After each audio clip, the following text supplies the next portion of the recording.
S രാഗിൻ ചേർന്ന വിവരങ്ങളുമായി. രാഗിൻ, പെൺകുട്ടികളെ അടക്കം സ്ഥലത്ത് നിന്ന് അറസ്റ്റ് ചെയ്ത് നീക്കുന്നു. ബാരിക്കേഡ് കടന്ന് ഇപ്പുറത്തേക്ക് വന്നവരെയാണോ അറസ്റ്റ് ചെയ്ത് നീക്കിയത്?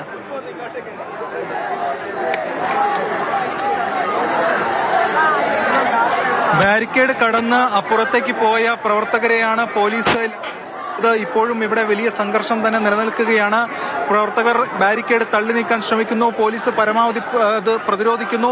എന്തായാലും ഇത്തരത്തിൽ പ്രവർത്തകർ തിങ്ങിക്കൂടി നിൽക്കുന്ന കാഴ്ചയാണ്. ഇപ്പോഴും പ്രവർത്തകർ നിലയുറപ്പിച്ചിരിക്കുന്നു.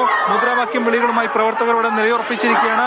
അതിന്റെ കാഴ്ചകളാണ് നമുക്ക് കാണാൻ കഴിയുന്നത്. ഇതിന്റെ ടിയർ ഗ്യാസും പ്രയോഗിച്ചു എന്നതാണ് വ്യക്തമാകുന്നത്. എന്തായാലും അത്യന്തം സംഘർഷഭരിതമായിട്ടുള്ള അവസ്ഥയിലേക്ക് കാര്യങ്ങൾ പോകുന്നു. പ്രവർത്തകർ തിങ്ങി നിറഞ്ഞു തന്നെ നിൽക്കുകയാണ്. ബാരിക്കേഡ് തള്ളി നീക്കാൻ വേണ്ടിയിട്ടുള്ള ശ്രമം നടക്കുന്നു. ധർമ്മേന്ദ്ര പ്രധാൻ രാജിവെക്കണമെന്ന് ആവശ്യപ്പെട്ടുകൊണ്ടാണ് SFI മാർച്ച് പ്രധാനമായും നടന്നത്. ഇവിടേക്ക് എത്തിയ ഘട്ടത്തിൽ BSNL ഓഫീസിന് പരിസരത്തേക്ക് എത്തിയ ഘട്ടത്തിൽ ആണ് ഇപ്പോൾ ഇത് തള്ളി നീക്കാൻ വേണ്ടിയിട്ടുള്ള ശ്രമം നടക്കുന്നത്. അതിനിടയിൽ വീണ്ടും ഈ ടിയർ ഗ്യാസും അടക്കമുള്ളവ പ്രയോഗിക്കുന്ന പോലീസ്.